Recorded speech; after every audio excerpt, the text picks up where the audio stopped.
ಹೇ guys, ನಾನು Rekha Sanjay from Bangalore. Welcome to mini vlog.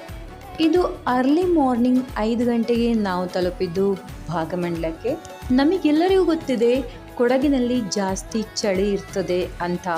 ಅದೇ ಬೆಂಗಳೂರಿನ ಸೆಕೆ ತುಂಬ ಜಾಸ್ತಿ ಇತ್ತು, ಹಾಗಾಗಿ ಅಲ್ಲೂ ಸ್ವಲ್ಪ ಸೆಕೆ ಇರ್ಬೋದು, ಚಳಿ ಇರಲಿಕ್ಕಿಲ್ಲ ಅಂತ ಅಂದ್ಕೊಂಡು ನಾವು ಯಾರು ಕೋಟ್ ಏನು ಹಾಕ್ಕೊಳ್ದೆ ಹಾಗೇ ಹೋಗಿದ್ವಿ. ಬಸ್ಸಿಂದ ಇಳಿದ ಕೂಡಲೇ ತುಂಬ ಜೋರಾಗಿ ಚಳಿಯಾಗಲಿಕ್ಕೆ ಸ್ಟಾರ್ಟ್ ಆಯಿತು. ತುಂಬ ವರ್ಷಗಳ ಮೇಲೆ ನಾನು ಅದೇ ಕೊಡಗಿಗೆ ಹೋಗಿದ್ದು. ಸ್ಕೂಲಿಗೆ ರಜಾನೂ ಇತ್ತು, ಮಕ್ಕಳಿಗೆ ಸ್ವಲ್ಪ ಸುತ್ತಾಡ್ದಂಗೂ ಆಯಿತು, ಸ್ವಲ್ಪ ವಿಲೇಜ್ ತೋರಿಸ್ದ ಹಾಗೂ ಆಯಿತು ಅಂತ ಕರ್ಕೊಂಡು ಹೋಗಿದ್ದೆ. ಇದು ಮೊದಲನೇ ದಿನ ಭಾಗಮಂಡಲದಲ್ಲಿ. ಅದೇ ಮಕ್ಕಳಿಗೆ ಬೋರ್ ಆಗಬಾರ್ದು ಅಂತ ನಾನು ಸ್ವಲ್ಪ ಅಲ್ಲೇ ಇರೋ ಒಂದು ಗ್ರೌಂಡಿಗೆ ಕರ್ಕೊಂಡು ಹೋದೆ, ಸ್ವಲ್ಪ ಹೊತ್ತು ಆಟ ಆಡಲಿಕ್ಕೆ ಅಂತ. ಅಲ್ಲಿ ಸ್ಟಂಟ್ ಮಾಡಿಕೊಂಡು ಮತ್ತೆ ಅವರೆಲ್ಲ ಹೋಗಿದ್ರು. ಆಮೇಲೆ ನೆಕ್ಸ್ಟ್ ನಾನು ಹಿಂದೆ ನಾನು ಹೋದೆ. ನಾನು ಗ್ರೌಂಡಿಗೆ ಬರಬೇಕಾದ್ರೆ ಕಾರಲ್ಲಿ ಬಂದಿದ್ದೆ, ಆದರೆ ಹೋಗಬೇಕಾದ್ರೆ ಮನಸ್ಸಾಯಿತು ನಡ್ಕೊಂಡು ಹೋಗುವ ಅಂತ. ಅದೇ ಸ್ವಲ್ಪ ಫೋಟೋಸ್ ತೆಕ್ಕೊಳ್ಳುವ, ಸ್ವಲ್ಪ ವೀಡಿಯೋಸ್ ಮಾಡುವ ಅಂತ ಹಾಗೆಯೇ ನಾನು ನಡ್ಕೊಂಡು ಹೋಗ್ತಾ ಇದ್ದೆ. ತುಂಬಾ ಖುಷಿ ಅನಿಸಿತು. ಒಂದು ಸೈಲೆಂಟ್, ಯಾವ ವೆಹಿಕಲ್ ಸೌಂಡ್ ಇಲ್ಲ. ಇದು ಒಂಥರ ಹಕ್ಕಿಗಳ ಚಿಲಿಪಿಳಿ ಮತ್ತು ನದಿ ಹರಿಯೋ ಸೌಂಡು. ತುಂಬಾ ಖುಷಿ ಅನಿಸಿತು ನಡ್ಕೊಂಡು ಹೋಗಲಿಕ್ಕೆ.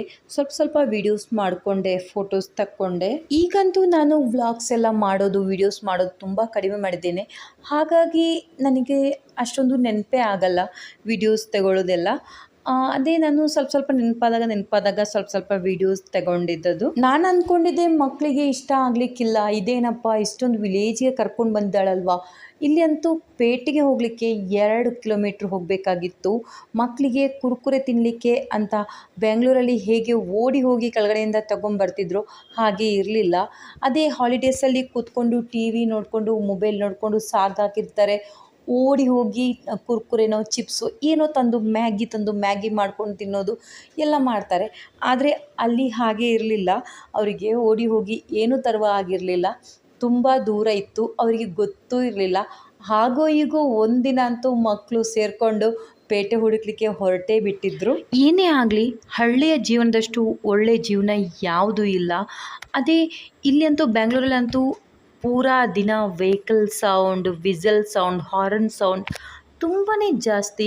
ಕಾಲಲ್ಲಿ ಮಾತಾಡಬೇಕಾದ್ರೂ ಡೋರ್ ಕ್ಲೋಸ್ ಮಾಡಿ ಮಾತಾಡಬೇಕಾಗುತ್ತೆ. ಅದೇ ಒಂದೊಂದು ಸರ್ತಿ ಅನಿಸ್ತದೆ ಹಳ್ಳಿಯಲ್ಲೇ ಹೋಗಿರೋಣ, ಅದೇ ಲೈಫ್ ಒಳ್ಳೆಯದು ಅಂತ.